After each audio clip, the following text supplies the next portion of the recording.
Mom testifies against me in court to try to get me to pay child support for a baby that isn't mine because DNA doesn't matter. Family is family, but months later, I finally revealed my ex-wife's disgusting truth and Mom is mad. The entire family is distancing themselves from her and my own dad wants to divorce her. I will start this by saying that my mother has always deeply desired to have a daughter. This was something she had dreamed of for as long as I can remember. Her excitement was palpable when she and my father discovered they were expecting their first child, which happened to be me. However, everything changed the moment she learned I was going to be a boy.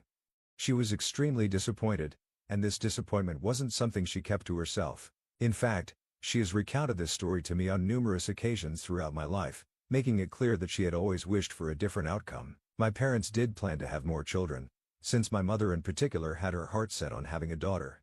Unfortunately, life had other plans. After I was born, my mother started experiencing severe health complications, which over the years made it impossible for her to carry another child. The idea of never being able to conceive again was devastating for her. I can only imagine the emotional weight of that loss, and it's one I think she still carries to this day.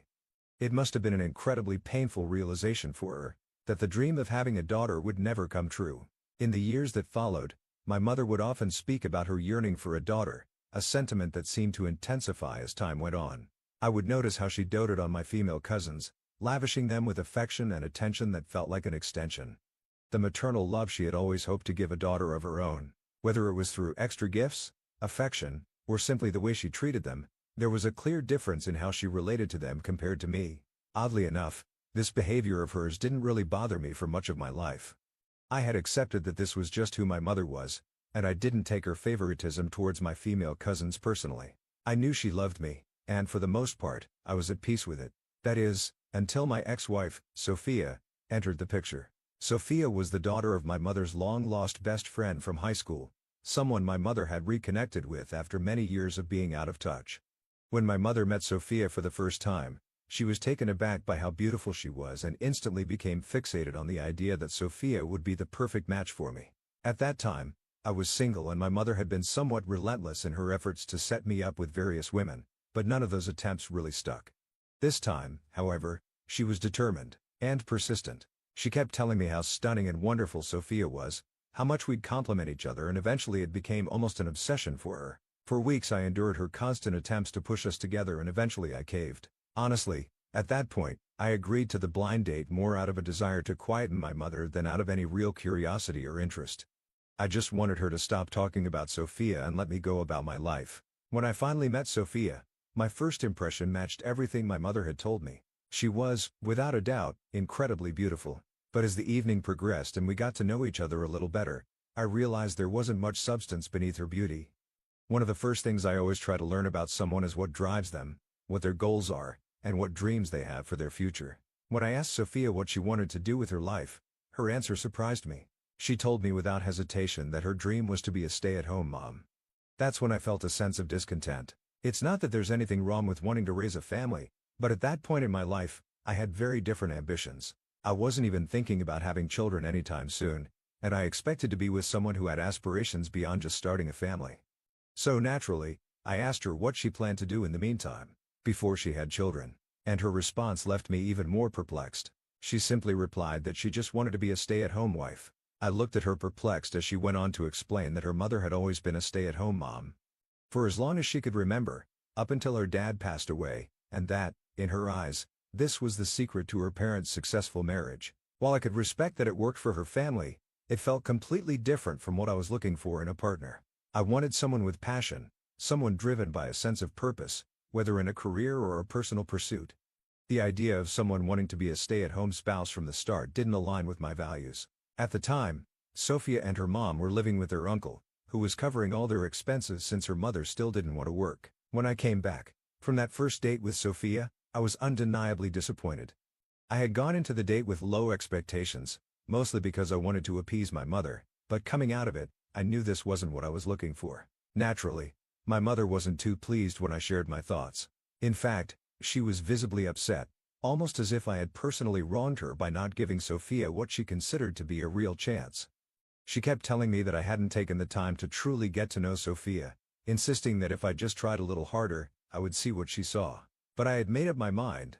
I told her as firmly as I could to let the idea of us go and that it was best if we both moved on. I should have known better though. My mother was not someone who gave up easily, especially when she had her heart set on something, or in this case, not too long after that, my mother invited me over to her house, which wasn't unusual. She would often ask me to come by for dinner or just to catch up, but this time when I arrived, I noticed that Sophia was there as well. Apparently, my mother had taken it upon herself to invite Sophia over too, so she could force another meeting between us. Once I arrived, both my mother and father hurried out of the house with almost mischievous smiles saying, "Enjoy your date." I was absolutely mortified. Judging by Sophia's reaction, I'm sure she felt the same. We stood there for a moment, awkwardly looking at each other, neither of us knowing quite what to say or how to handle the situation. It was like being set up on a date you hadn't agreed to right in the middle of my own parents' home, with no escape in sight. For a few minutes, we just stood there in silence, unsure of what to do. I could have easily made an excuse and left, but I didn't want to embarrass her further. After all, she was as much a victim of my mother's overzealous matchmaking as I was. So instead of bolting, we both exchanged awkward laughs, acknowledging how bizarre the situation was, and eventually sat down to talk. I figured since we were already there and had nothing better to do, I might as well ask her to tell me more about herself. She admitted rather openly that she had liked me after our first date and was under the impression that I had liked her too. But then when I never called her back or made any effort to reach out, she was left feeling confused. I told her as gently as I could that while she was indeed a kind and beautiful person, I felt like we had very different goals in life since she desired to be a stay-at-home wife. Sophia then explained to me that her intention wasn't just to sit around the house doing nothing, even if we didn't have children right away. She started to talk more about her volunteer work at the church and how she dedicated her days to working with children and helping those in need.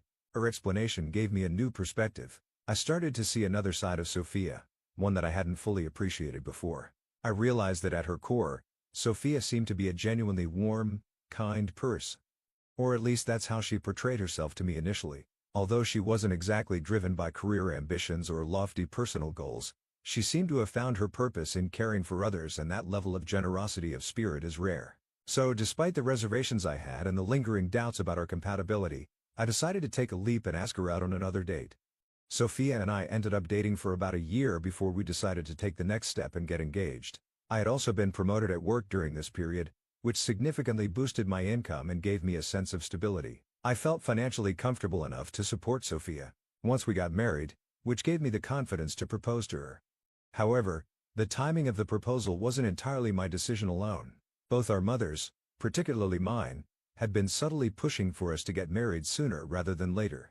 They kept reminding us that Sophia's biological clock was ticking even though neither of us had immediate plans to start a family, but the pressure from them was ever present, and their insistence made me think that getting married sooner was the natural next step. When we finally got engaged, my mother, true to her nature, took charge of the wedding planning. She insisted on having a grand ceremony, sparing no expense, and offered to pay for the entire event herself. My mother was determined to make Sophia's dream wedding come true, as if it were her own daughter's wedding. A gesture that was both generous and somewhat overwhelming. From the venue, to the flowers, to the guest list, no detail was too small for her to obsess over. The ceremony ended up being incredibly lavish, but much grander than I had anticipated. But seeing how happy Sophia was made it all worthwhile. After the wedding and the honeymoon, I quickly resumed my routine at work, diving back into my job, which was more demanding than ever due to my recent promotion. Meanwhile, Sophia moved into my place, and just as we had discussed before, she began to fully embrace her role as a stay-at-home wife. She wasn't idle, though. True to her word, she continued her volunteer work at a church in my locality, which she had always been passionate about. However, it wasn't long after we settled into married life that I started noticing some things about Sophia's routine that seemed off. Since we had never lived together before, I was learning all these little details about her day-to-day habits that I hadn't been aware of when we were dating. One thing that really stood out was how she regularly insisted that I send money to her mother every month. She argued that we had more than enough and that as a good son-in-law, it was my duty to help support her mom. I found it odd, especially since this was never brought up before our marriage. I had always assumed her uncle took care of her mother's needs, but now, out of nowhere, I was expected to contribute financially. Secondly, Sophia would often go out and come back home really late in the evening. I expected that since she was a stay-at-home wife, she'd be at home more often, handling household things like cooking, cleaning during the day. But instead, she always seemed rushed when I got back from work and would frantically start to cook dinner late in the evening. Whenever I asked about why she was coming home so late, she would tell me how she was helping someone, whether it was a homeless person she met or a kid from the community who needed some guidance. I didn't want to discourage her from doing what she felt was meaningful, but at the same time I thought there was at least an understanding that as a homemaker she would handle certain household responsibilities. This wasn't happening. Our meals were often late. She'd throw something together at the last minute. The laundry was never done in time and the house was rarely cleaned the way I thought it should be. I tried not to make a big deal out of it at first, but as time went on I couldn't help but feel frustrated. I began bringing it up with her, having several calm conversations about how she could balance her volunteer work and her responsibilities at home. Each time she promised me she'd change and do better, but the pattern never changed. It was always the same story. Late dinners, chores left undone, excuses about how busy she had been helping others. One weekend when she was once again out volunteering, I decided to go surprise her at the church where she said she volunteered. I thought maybe it would be nice to spend some time with her in her element, and I figured I could even lend her a hand if she needed help with anything. When I arrived at the church, I asked around for Sophia, expecting to find her in the middle of her volunteer work. However, the people at the church seemed confused when I mentioned her name. And after asking several people, it became clear that my wife had never volunteered there. In fact, no one knew who she was. I felt a knocked form in my stomach as I processed this. For months after our marriage, Sophia had been telling me that she spent her days at this particular church volunteering. But now I was hearing that she hadn't even set foot in the place. I kept trying to convince myself that maybe I had made a mistake, perhaps I had misunderstood the name of the church, or maybe she volunteered somewhere else nearby. Later that evening, when she came home, I decided to play it cool. I casually asked her how her day was, and she launched into her usual explanation of how hard she had worked that day, telling me in detail about all the people she had helped and the things she had accomplished. After she finished, I asked her directly what church she had been volunteering at, just to see if she'd give me the same answer. Sure enough, she repeated the name of the church I had visited earlier, the same one where I'd been told she didn't work. That's when it became clear to me that something was seriously wrong.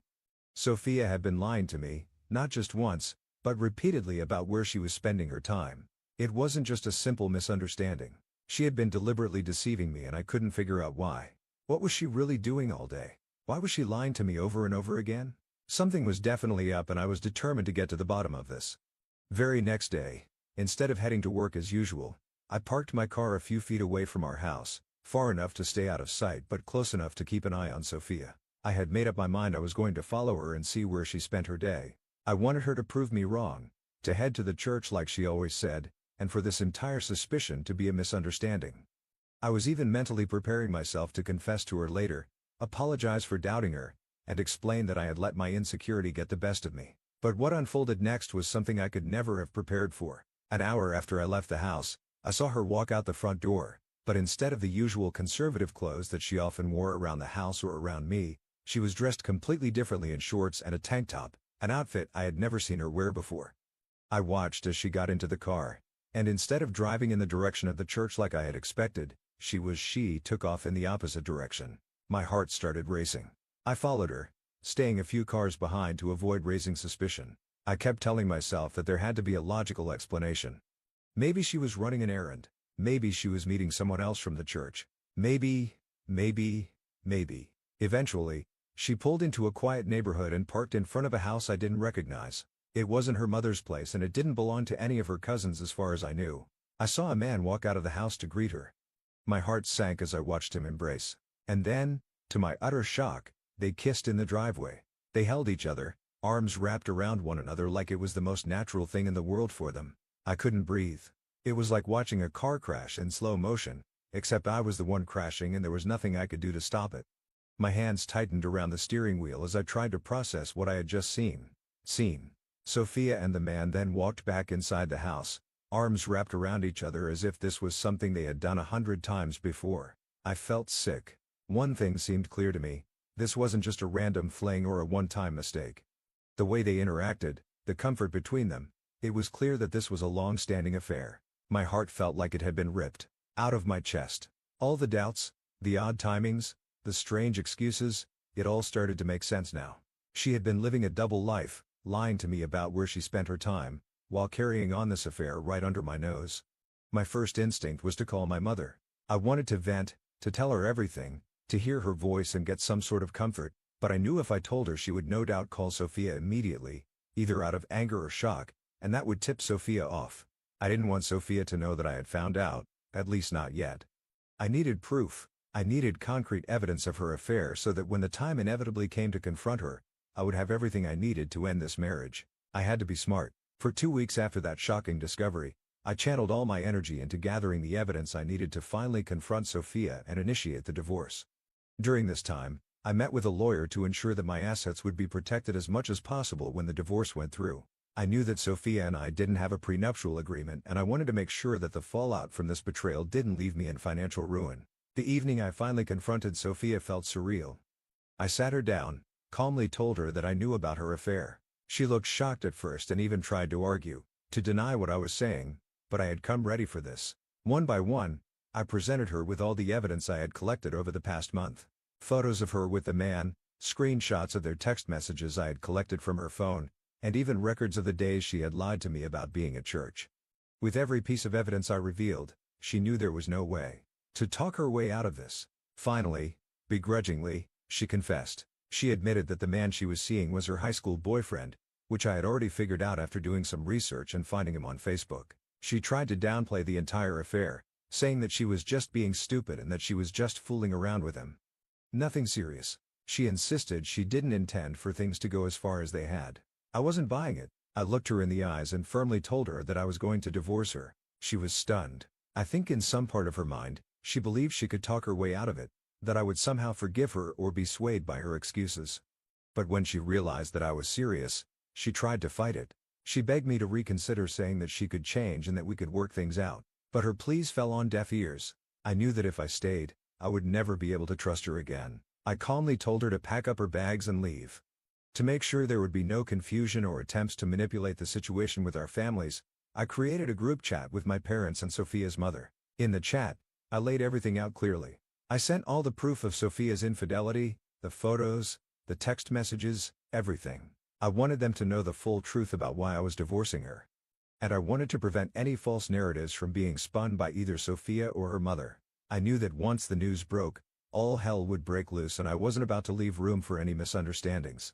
As expected, the reactions were intense. My mother was absolutely livid, outraged that Sophia had betrayed me, but at the same time she and Sophia's mother couldn't help but beg me to reconsider my decision.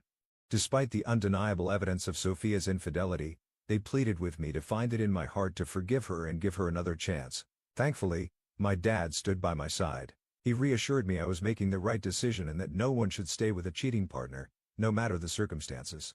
He told me I deserved better and supported my decision to move forward with the divorce. A week after I filed for divorce, Sophia and her mother showed up at my house unexpectedly. Sophia revealed to me that she was pregnant with my child. My immediate reaction was disbelief. I outright refused to accept that I was the father given her affair. Sophia's mother lashed out at me, accusing me of ruining her daughter's life by not accepting responsibility for the baby and divorcing Sophia so suddenly. She made it seem like I was the one being cruel. Later, my own mother doubled down on her pleas. She talked to me about how children can change everything in a marriage, about how having a baby could bring Sophia and me closer, as if the pregnancy was some magical solution to the infidelity. She told me that Sophia had promised to never cheat again, and I needed to consider the child's future, not just my pride. She made me feel like the bad guy for choosing to walk away from a marriage where the trust was gone. When I still didn't give in to her reasoning, my mother, in her desperation, threatened to testify against me in court when the time came, especially if the issue of child support arose. She said she would make sure I paid for the baby regardless of whether or not it was mine.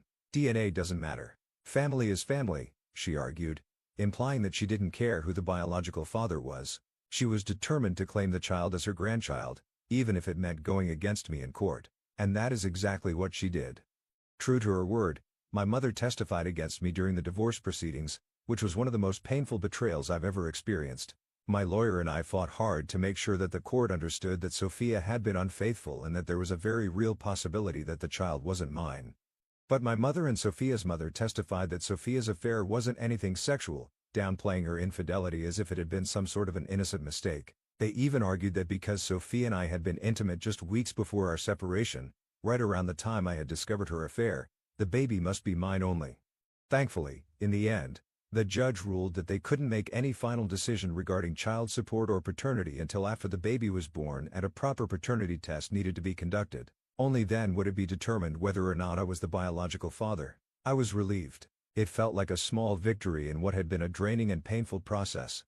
At least now I wouldn't be forced into supporting a child that might not be mine without solid proof. But my mother, Sophia, and her mother, were furious with the outcome. My mother later came up to me and told me how she wished I was not her child, and that if I was truly a man, then I should pull my pants up and accept Sophia's child as mine, regardless of what the paternity test proves. Over the past months, my mother has gone around bad-mouthing me to everyone in our family, painting me out as the villain who destroyed my marriage over what she insisted was just Sophia's one-time mistake. No matter how much proof I presented or how many logical arguments I made, my mother clung to her narrative, blaming me for everything that had gone wrong. So you could imagine my satisfaction when the day finally came for the paternity test results. Sophia gave birth to a girl this week and we promptly had the test done. It turned out that the baby did not belong to me as expected. When I shared the results with Sophia, she broke down in tears, pleading with me to accept the child. She argued that her friends and family were going to shun her and her daughter if I didn't step up and take responsibility. I felt a deep pit of sympathy for her situation, but it didn't change the fact that I was not the father. "I'm sorry, but I can't do that," I told her firmly. "It's no longer my responsibility." Since then, Sophia has continued to call me and leave me voice messages begging me to reconsider. Ida for not claiming Sophia's baby as mine? Update 1. So for everyone asking, Sophia is arguing that since I probably won't have kids anytime soon, I should think of this baby as mine, even though she cheated on me. She also revealed that the guy she was having an affair with, sweetheart, had refused to marry her. In fact, he has never been ready to settle down, which is why she had to marry me in the first place. It's clear she wanted to use me as a cash cow while continuing her affair with him. Honestly, I hope she at least takes him to court for child support. But at this point, I just don't care anymore. Update 2. I took everyone's advice and made a Facebook post to publicly announce that I am not the father of Sophia's child. I was tired of my mom supporting Sophia after the way she had cheated on me and wanted to humiliate her just the way she had done to me for months on end. Well, guess what? After I made my post calling out my mom for backing Sophia, she called me furious because people had started to turn on her. She accused me of betraying her, which was ironic since she was the one who actually backstabbed me by testifying against me in court and trying to make me pay child support. A lot of my mom's friends and relatives had actually believed her at first, but now with the paternity test results in, it is clear that my mom was wrong about Sophia. People are calling her out in the comments of my post as well as to her face, telling her she needs to be a better parent to me and how I am the actual victim in this situation. After my mother called to yell at me, she and Dad ended up having a huge fight. He was fed up with her constantly bullying me and threatening to leave her if she didn't drop her crazy idea of forcing me to accept Sophia's child even though it's not mine. Update 3. It's been 5 months since my last update. My parents have decided to separate this past month. This is because my mom has refused to change and has even started calling herself grandma to Sophia's baby. She's been giving Sophia money every month and even volunteers to babysit her child. It seems like she's finally living out a dream of having a long-lost daughter just like she had always wanted. However, my dad has grown tired of this as he feels this is borderline inappropriate, and wants nothing to do with Sophia or her child. This has resulted in multiple fights where my mother has refused to take accountability. As a result, my dad has moved out and has been staying with me. It breaks my heart that my mom is choosing to focus on my cheater ex-wife's daughter over her own family. Anyway, my dad will be talking to a lawyer this week and moving forward with the divorce.